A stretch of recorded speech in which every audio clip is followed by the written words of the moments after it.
इयत्ता 8वी स्कॉलरशिप गणित विषयातील स्वाध्याय 2.1 प्रश्न पहिला ऋण 1/2 कॉमा ऋण 1/8 कॉमा ऋण 1/3 कॉमा ऋण 1/4 यापैकी सर्वात मोठी संख्या कोणती। प्रथम काय करू आपण या संख्या लिहून घेऊ, हे अपूर्णांक लिहून घेऊ।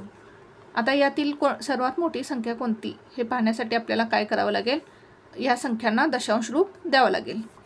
पहा आपण काय करू, भागाकार करून दशांश रूप काढू। 1/2 काय होईल, 2 ने 1 ला भाग जातो का, नाही, म्हणजे 0 घेऊया। पॉईंट येथे काय 0, 2×5 10, 10 - 10 0, म्हणजेच आपल्याला किती मिळालं 0.5, ऋण 0.5। आता येथे काय करू, 1 ला 8 ने भाग करू।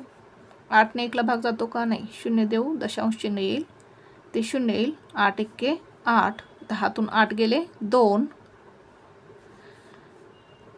इथे 0 घेऊ, 2 ला भाग जात नाही, 8 × 2 = 16।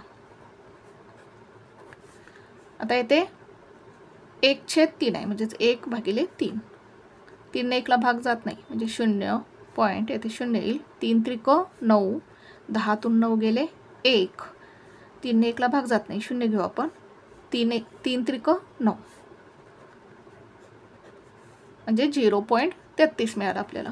आता येथे ऋण 1/4 आहे, म्हणजेच 1 ला आपण 4 ने भाग करू। 4 ने 1 ला भाग जातो का, नाही, 0 पॉईंट येथे 0 येईल।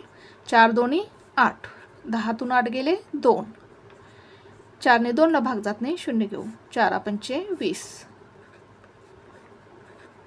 म्हणजे किती मिळालं 0.25।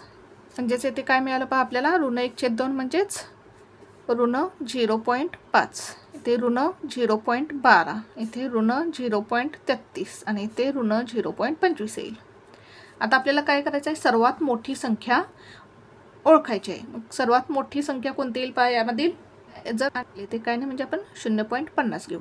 आता यामधील आपल्याला ऋणसंख्या, सर्वात मोठी ऋणसंख्या ओळखायची आहे। मग सर्वात मोठी ऋणसंख्या कोणती असेल, जी सगळ्यात लहान असेल ती सगळ्यात मोठी असणार आहे। म्हणजे सगळ्यात मोठी संख्या कोणती येईल, ऋण 0.12 ही काय असणार आहे, सगळ्यात मोठी संख्या असणार आहे।